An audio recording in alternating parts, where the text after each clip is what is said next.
Yo, it's Guido coming at you with the Tactics Talk. Today, fellas, we're going to talk about working with what you have. Matchmaker does what Matchmaker will do. I was thinking about this a little bit. I'm wondering if EU even sees a lot of games like this. This one's really interesting, right? Take a look at it. We are on Corellia, but I want you to look at the setups for the two teams real quick and see what you notice right off the bat. Well, first thing is quite a bit of TDs. That's something we see, I think, a lot these days. I don't know, again, if EU is seeing that as much as NA, but about half the team are TDs. You see that is quite often, and I don't know why that is. We can come up with the speculation that it's people like to camp. That could be it. Passive gameplay, or at least not necessarily passive, but not wanting to get out, get seen, and get schwacked early on based on how easy it is to lose hit points with all the autoloaders, the arty. It's a self-fulfilling prophecy a lot of times. Like, well, I don't want to be seen by all the camping, sniping TDs, so I'll be a camping, sniping TD. That kind of stuff, right? But what's really interesting about this particular match is that I'm top tier in my medium, and there is not a medium across from me. There's a heavy. They have a T29. This map mitigates that advantage a little bit, but there are some places where that T29 could go, and we would have an awful hard time digging him out. So we're going to talk about dealing with what you've got. So I look at this and go, well, bummer. I am going to piss and moan a little bit in chat. You'll see that when we get to it. I'm running my FSV Schedule A, which I've just maxed out on Battle Pass points. I didn't quite get to 100 battles, so that'll be saved for the next Battle Pass. That's going to be here in a couple months or so. I do have Vents, Bounty Optics, and Bounty Turbo on this. I'm running food, and I have a significant amount of APCR. Bit of try-hard mode in this little bad boy. I really like this tank, actually. I shouldn't. It's not that great, but I do pretty well in it. And plus, I think it's kind of fun to do well in goofy little tanks like this. So let's get started. As I looked at this, I said, well, going where I think the T29 is probably going to be is probably not a great idea. So I'm going to go ahead and go north. Now, he could very well go north. A T29 up here, hold down in the Alpha Bravo Charlie 123 area up in the northwest corner, pretty brutal. Now, the plan is if I find him there, I'm bailing. I'm going to get out of there. I think I type and cry in here somewhere. Somewhere I cry. No? Did I already cry? I don't remember. Oh, I think I'm doing it now because I'm driving straight. Here comes and cry. Very fair, I'd say. Wow, wow, wow. Honestly, it's not, to be honest. But the question then becomes, how good is the T29? Where does he go? Does my team do a good job neutralizing him? Etc., etc. Here comes this guy. We'll slap him. Now, the 12T is pretty funny the way he comes after me right here. He's going to make a couple strafing runs. And I have really sort of hung my neck out here. The good news is that the SMB CC56 eventually wanders up here, and that's going to be a fairly potent duo between he and I. But for the moment, I'm pretty well overextended. If a couple fast mediums come around that corner, then I'm probably done, or at least I'm going to get mauled. There's a few campers back there. We do have a decent push going over to the other side, but we're really sort of peanut butter spread across this entire map. So the plan is to take a look here. Unfortunately, I ran into a scout immediately, so I don't have a lot of good SA on what's coming. So I want to be careful here, try to figure out where the T29 is for one thing, and then see if there's any aggressive players like the Galwika, the T25AT, or the HTC. Those three TDs are going to be very tough.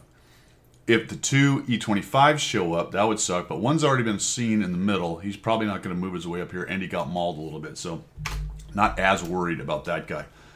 Checking 6 and thinking, all right, and I can see the SMVs moving up. There we go.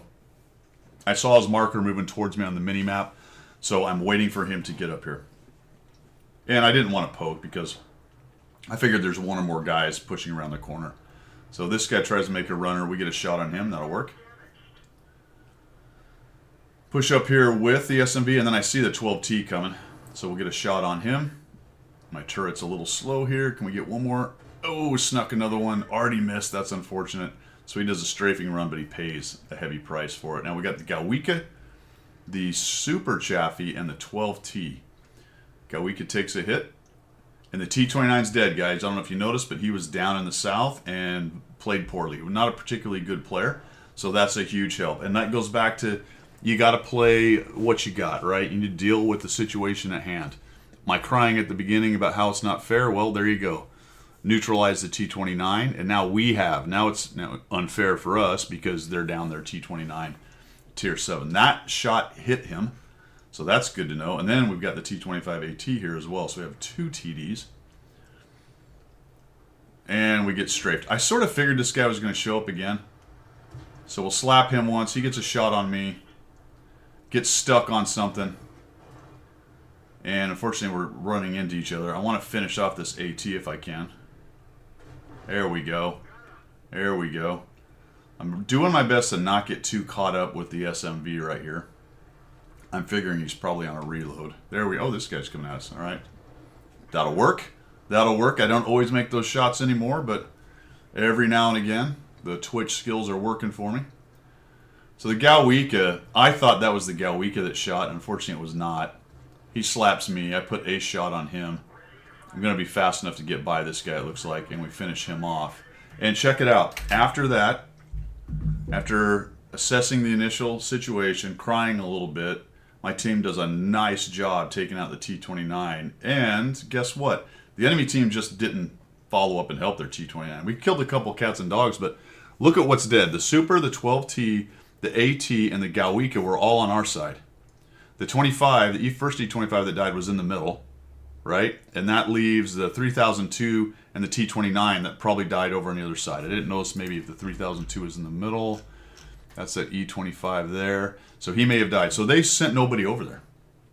So you got to deal with the situation at hand, fellas. They sent nobody over there. That made a huge advantage on both sides of the map, to be quite honest. They're camping hard.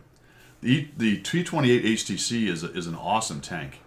The Su-100's hanging out in the back, and they just really did themselves no favors with their positioning. And turns a bunch of cry-assing by me about how it's not fair into, to be quite honest, based on positioning, a kind of unfair game for them.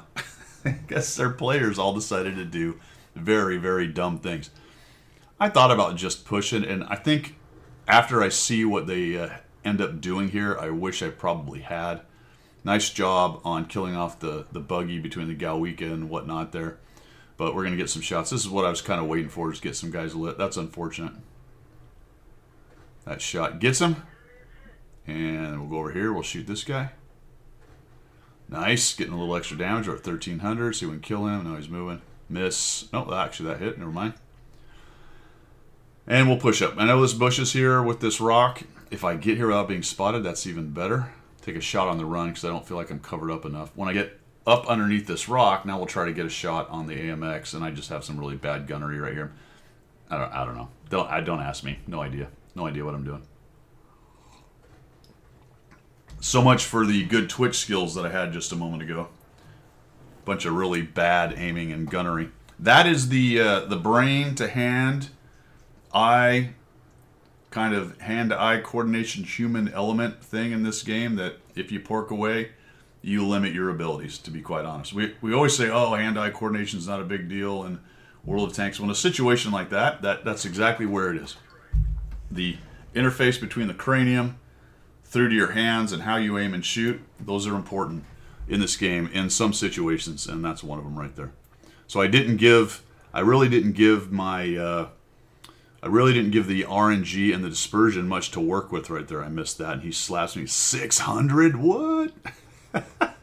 600? Ouch.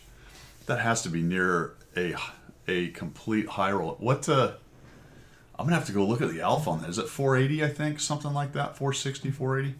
That is a really high roll. Really high. Almost got me. No, I didn't really almost give me 270. So work with what you got, guys. Take a look at the situation. Look at the map. Look at the rolls, the two sides, the tanks that are in there. Look at your tiering. Look at your positioning. Have a consideration for what the other team is doing.